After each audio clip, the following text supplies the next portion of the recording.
Le e-commerce menace-t-il les magasins physiques? Le retail apocalypse. C'est comme ça que les Américains ont nommé la fermeture massive des magasins physiques face à Amazon. Et pourtant, en France, un géant de la beauté semble défier toutes les statistiques. Sephora, qui est le leader mondial de la distribution de parfums et cosmétiques. Sephora est une grande entreprise privée à but lucratif. C'est un secteur tertiaire. Elle vend des parfums et des produits cosmétiques à l'international. Créée par Dominique Mandonneau en 1969. Mais aujourd'hui, elle appartient au groupe LVMH Louis Vuitton Moet Hennessy, le plus grand groupe de luxe au monde depuis 1997. L'entreprise a un réseau de plus de 3,000 magasins un peu partout dans le monde, avec un chiffre d'affaires s'élevant à environ 18,3 milliards d'euros, et le digital représente désormais 30 des ventes d'après e-commerce mag. Pour maintenir cette domination, l'enseigne s'appuie sur un diagnostic stratégique rigoureux. En interne, sa force principale réside dans la puissance financière de sa maison mère, LVMH, et dans son concept de magasin unique,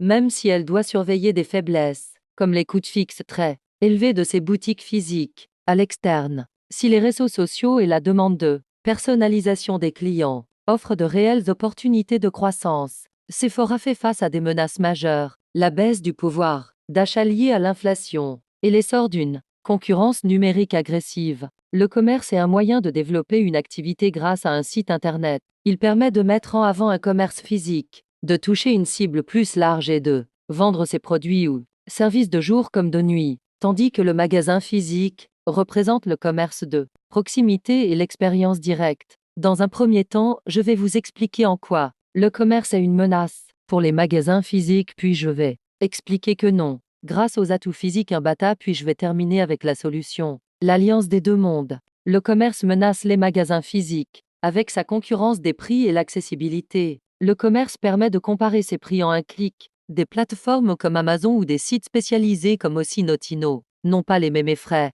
Ils n'ont pas de boutique, donc n'ont pas loyer à payer. Les magasins physiques deviennent trop chers aux yeux de certains clients, donc une baisse de fréquentation en magasin. Il y a un phénomène nommé showrooming, qui est le danger numéro 1 pour Sephora d'après LSA. Le showrooming est le fait qu'un client vienne en magasin, demande un échantillon, teste le parfum sur sa pie ou profite du conseil de la vendeuse, puis commande sur son téléphone à un prix réduit sur un autre site. Le magasin physique paye le personnel et le loyer, pour qu'un autre site récupère l'argent. Le magasin devient une vitrine gratuite pour les concurrents. Maintenant, avec la mutation des habitudes, la commodité d'après Le Monde, le commerce a supprimé les points de friction. Pas de queue en caisse. On peut voir directement si le produit est en rupture de stock. Et la livraison à domicile en 24 heures, selon la FEVAD. Plus de 80 des internautes achètent désormais en ligne pour gagner du temps. Le commerce a causé la faillite de nombreuses enseignes telles que Gap ou Camaïeu. Même si le manque d'adaptation numérique a causé leur perte, Sephora lui a réussi. Pourtant, face à cette dématérialisation et cette guerre des prix, le contact humain et l'émotion ne risquent-ils pas d'engager le consommateur? C'est ici que Sephora prouve que le magasin physique possède des atouts que le numérique ne pourra jamais égaler. Si le e-commerce gagne sur le terrain de la rapidité, il perd sur celui de l'émotion. Pour Sephora, le magasin n'est plus qu'un simple lieu de stockage. C'est un théâtre de la beauté. Les vendeurs sont les acteurs et le magasin est la scène selon les analyses de LSA. Cette mise en scène permet de transformer un simple acte d'achat en une expérience mémorable, ce qui rend le client beaucoup plus fidèle qu'un internaute, ce qui crée la fidélité attitudinale. Le client va créer de l'attachement envers le magasin. Dans le secteur de la cosmétique, l'expérience sensorielle est très importante. Le numérique se heurte à une manière biologique. On ne peut pas tester un parfum, ni la texture d'une crème ou le rendu d'un rouge à lèvres à l'aide d'un écran.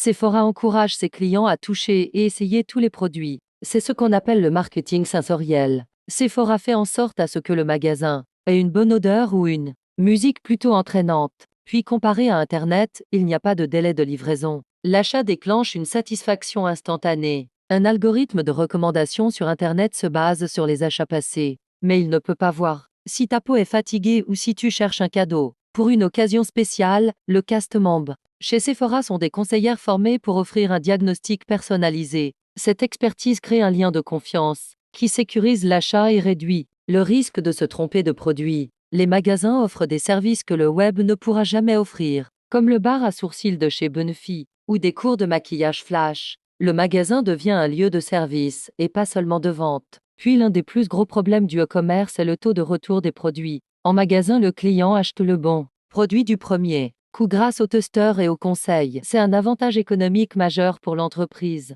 Un client conseillé en magasin est un client satisfait qui ne renvoie pas son colis. On le voit. Le magasin possède une âme et une expertise que le digital ne peut pas copier. Mais pour contrer la menace du showrooming, Sephora ne s'est pas arrêté. Là, l'enseigne a compris qu'il ne fallait pas choisir entre le physique ou le digital, mais fusionner les deux. C'est ce qu'on appelle l'ère du phygital.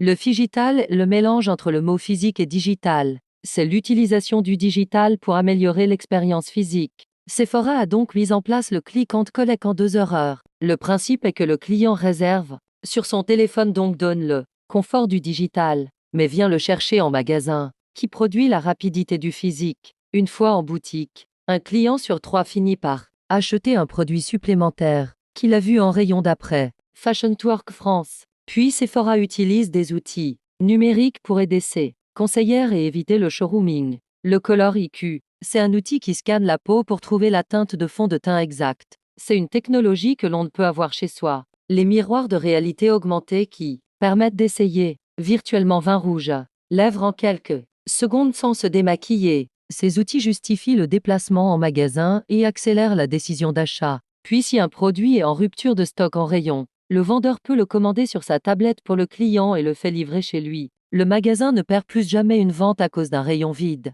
Puis grâce au site web et à l'application, Sephora possède une base de données immense. C'est l'omnicanalité. Sephora ne voit pas son site web comme un concurrent, mais comme une extension. L'omnicanalité est le fait d'utiliser, entrer en contact avec ses clients et vendre ses services ou produits. Quand un client entre en magasin, son historique d'achat en ligne permet à la vendeuse de lui conseiller des produits adaptés à ses goûts. Le digital permet donc aux vendeurs physiques d'être plus pertinents. Donc, est-ce que le commerce menace les magasins physiques?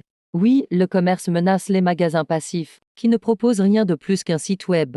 Mais pour une enseigne comme Sephora, c'est une opportunité de se réinventer. Le commerce ne tue pas le magasin physique. Il l'oblige à devenir meilleur. Le magasin physique n'est plus un simple lieu de transaction. C'est devenu un lieu d'expérience et de relations clients.